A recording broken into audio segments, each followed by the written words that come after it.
নমস্কার। আজ আমরা আলোচনা করব পল্লবী নিয়ে।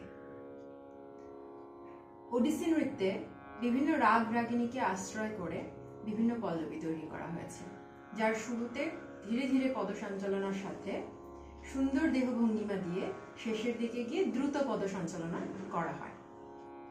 ঠিক এরকম বসন্ত রাগের উপর আশ্রয় করে বসন্ত পল্লবী তৈরি করা হয়েছে।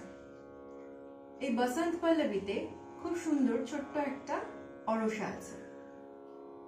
ধেই কিটা ধেই তা কি টা কিটা ধেই ধেই কিটা ধেই তা কি টা কিটা ধেই কিটা ধেই ধেই কিটা ধেই ধেই কিটা ধেই ধেই কিটা ধেই ধেই ধেই কিটা ধেই ধেই কিটা ধেই ধেই কিটা ধেই ধেই কিটা ধেই কিটা ধেই কিটা ধেই কিটা ধেই কিটা ধেই क्रेधे क्रेधे क्रेधे क्रेधे ता किट्टा थुन थुम ता गद्दी घेने क्रेधे ता किट्टा थुन थुम ता गद्दी घेने क्रेधे ता किट्टा थुन थुम ता गट्टा गद्दी घेने